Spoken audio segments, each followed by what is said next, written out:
ನಮಸ್ಕಾರ. ಪ್ರತಿಯೊಬ್ಬರೂ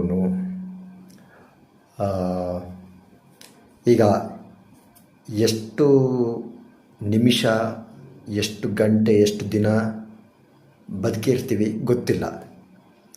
2 ನಿಮಿಷನೋ, 2 ಗಂಟೆ, 2 ದಿನ, 2 ವಾರ ಎಷ್ಟು ಬದುಕಿರ್ತೀವಿ ಗೊತ್ತಿಲ್ಲ.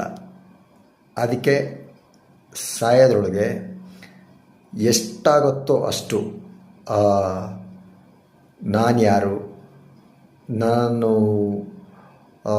ಯಾವ ಥರ ಯೋಚನೆ ಮಾಡಬೇಕು, ಯಾವ ಥರ ಮಾತಾಡಬೇಕು, ಏನು ಕೆಲಸ ಮಾಡಬೇಕು, ಒಳ್ಳೆ ಕೆಲಸಗಳನ್ನು ಮಾಡೋಕ್ಕೆ ಜಾಸ್ತಿ ಕಾಯ್ತಾ ಇರಬಾರ್ದು. ಒಳ್ಳೆ ಕೆಲಸಗಳನ್ನು ಬೇಗ ಶುರು ಮಾಡಬೇಕು.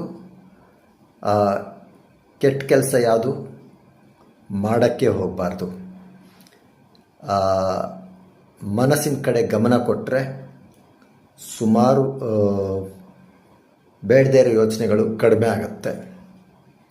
ಸೊ ಬದುಕಿರುವಾಗ ನಾವು ಈ ದೇಹ ಸಿಕ್ಕಿರೋದೆ ನಾವು ಯಾರು ಅಂತ ತಿಳ್ಕೊಳಕ್ಕಾಗಿ. ಸೊ ಸರಿಯಾದ ಪ್ರಯತ್ನ ಮಾಡ್ತಾ ಇರಿ.